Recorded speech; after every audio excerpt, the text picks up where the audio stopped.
দেখুন আজকালকার দিনে কাপলস, ইয়াং কাপলস বলুন বা কাপলস যারা বিয়ে করছেন টাইমে কিন্তু দেরি করে তারা বাচ্চা নিচ্ছেন for some reason or the career বলুন, সব অনেক কিছু রিজন হতে পারে। তাদের কাছে আমার বিনীত অনুরোধ যে যখন আপনারা বাচ্চা নিচ্ছেন তখন কিন্তু ফার্টাইল পিরিয়ডে মানে যৌন মিলনটা করবেন, সেক্স করবেন। নাহলে কি হচ্ছে যে ফার্টাইল পিরিয়ড না হলে কিন্তু আপনার, কারণ মহিলারও তো বয়স বাড়ছে এবং মহিলার বয়স বাড়লে ডিম্ব সংখ্যা কমছে। সেই জন্য যখন আপনার মানে ছেলেদেরও যখন বয়স বাড়ছে, শুক্রাণুর সংখ্যা কমছে, তেমন কিন্তু মহিলাদের ডিম্ব সংখ্যা কমছে। সুতরাং একটা ডিম্ব একটা শুক্রাণু যখন এই ব্যাপারটা চলে আসে, তখন সেই মানে সেই ডিম্বটাকেও পুরোপুরি রেডি হয়ে থাকতে হবে ফার্টাইল পিরিয়ডে। ফার্টাইল পিরিয়ডটা কি, যে আপনার একটা পিরিয়ড শুরু যখন হয় সেখান থেকে যদি আপনি গোনেন 14th ডে, 14 ডে থেকে শুরু হলো fertile period up to 21 days.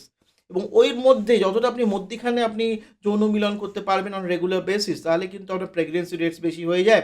এর জন্য ওভিউলেশন যে অনেকগুলো টপিকস পাওয়া যায় সেগুলো কিন্তু ডিসকাস করে নেওয়া